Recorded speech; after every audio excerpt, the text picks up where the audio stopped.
작품에서 그 유재명 배우랑 또 호흡을 맞추셨는데 유재명 배우 캐스팅한 이유랑 호흡이 어떠셨는지 궁금하고 또 최근에 이제 넷플릭스 미친 맛집이라고 그 예능에서 또 성시경 씨랑 같이 예능을 하고 계신데 이쯤 되면 한국 이제 예능 진출까지 보고 계신 건 아닌가라는 생각도 들거든요. 그래서 좀 예능 마친 소감도 좀 궁금합니다. 今回の映画で韓国をやっぱり大きな舞台として使いたいという、本当に制作側の意向がありまして、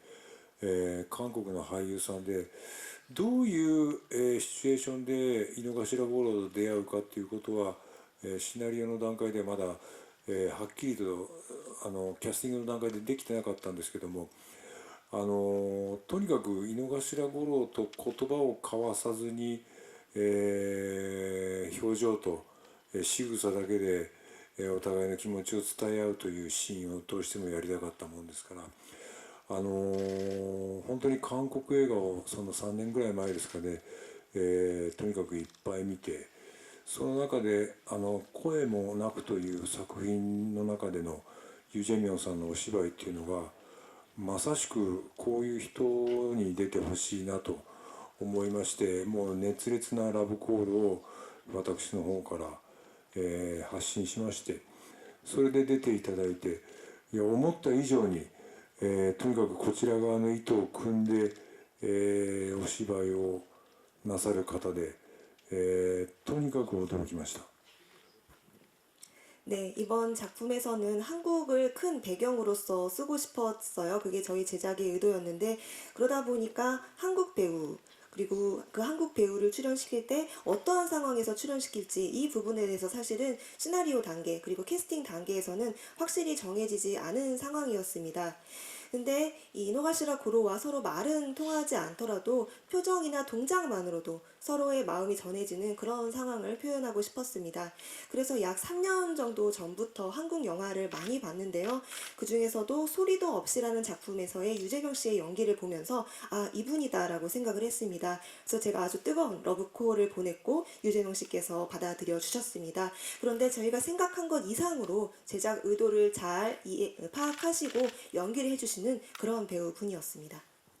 日本のお客さんの中でもとにかくユ・ジェミョンさんのシーンというのが映画の中で一番頂点と言われるぐらい面白かったと言われるんで、僕としても本当に、こういう形で出演していただいても誇りを持っています。 네, 일본 관객들도요, 유재명 씨와의 그 장면에 대해서 이 영화의 피크다, 너무 재밌다, 그렇게 말씀을 해주십니다. 그래서 저도 그분이 이렇게 출연해주신 점에 대해서 굉장히 자랑스럽게 느끼고 있습니다. ひょんなことから孫子元ちゃんと一緒にネットフリックスの番組をやってますけども、僕の中でその韓国のバラエティ界に進出しようっていう、つもりは毛頭ありません。ただ今回その孤独のグルメを去年の秋のシーズンでそれぞれの孤独のグルメといういろんなシチュエーションのいろんな職業の方がお腹を空かせてご飯を食べるっていう井の頭五郎みたいないろんな人のオムニバスストーリーを作ったんですけども、それの韓国版は、見てみたいなと強く、希望しています。 네, 그리고 우연히 이 성시경 씨와 함께 넷플릭스에서 지금 예능 방송을 하고 있는데요. 제가 한국의 엔터테인먼트계에 진출을 해야겠다 이런 생각은 없습니다. 그리고 작년 가을 시즌부터 TV 시리즈에서 저마다의 고독한 미식가라는 작품이 방영을 했는데 이 작품에서는 여러 상황에 놓인 다양한 직업의 사람들에 대해서 다뤘습니다. 마치 고로와 비슷한 이렇게 먹는 그런 장면들이 나오는데요. 옴니버스식의 드라마 작품을 만들었었어요. 그런데 이 작품의 한국 버전을 만들면 어떨까라는 생각은 있습니다. 감사합니다.